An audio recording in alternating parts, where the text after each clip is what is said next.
Hi there. I'm Dr. Joe, and I'm wondering how I can be of help to you today. Earlier today, I was at Starbucks sitting enjoying a coffee, and I had the greatest time watching a couple that was seated nearby.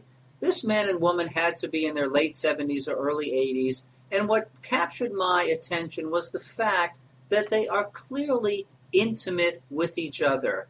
Now, how could I tell? I could tell they're intimate because of their body language, how they were looking at each other's eyes, how they were clearly paying attention to what they were saying, and how this woman could not stop rubbing her partner's forearm.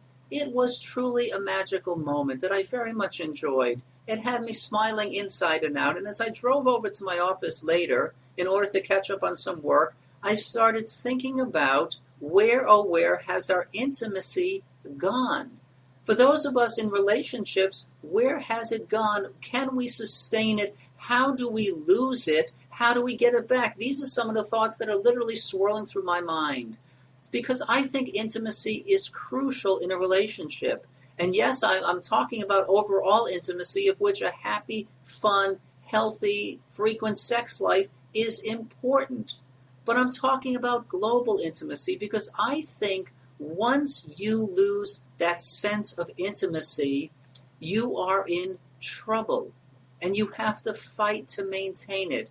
I think intimacy is so important that of all the things you can lose, I never want you to lose that sense of intimacy, that urge to see each other, to touch each other, to share with each other what's been going on in your day. In fact, I would rather you walk out of the mall, lose your car, and spend 6 hours trudging aimlessly in the parking lot than lose your intimacy. I'd rather you drop and lose your cell phone, your iPhone, whatever device you're carrying, because let's face it, you can go replace those.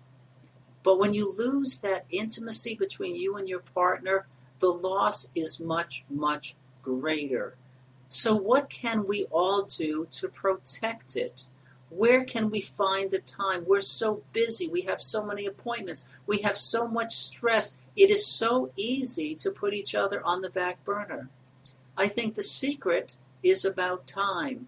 And what I hear from couples here in the office and outside in the world at large, what I hear about are couples that are fighting to maintain their intimacy.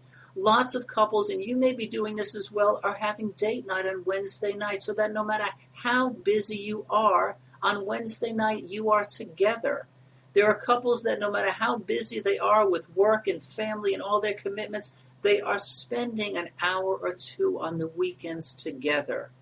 They're going out on the weekend nights if they're able to afford it, or they're making time at home. You can make time at home by turning off the TV. You can push back from the computer. There are ways to do this, and it's incumbent upon you to continue to let your partner know how very important he or she is. Now, one of the greatest things I've recently heard in order to help maintain intimacy and also to not forget that sex is a lot of fun, I know one couple that once a week sets the alarm for 2 a.m.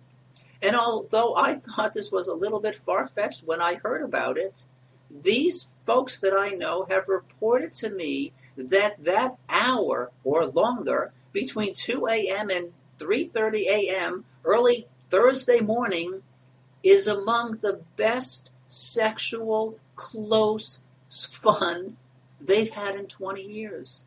And they're never going to stop doing it. So I don't know if that's your cup of tea, but if it is, why not give it a try? I'm thinking of setting my alarm for 3 a.m. I'm Dr. Joe from Boca. I'll talk to you soon.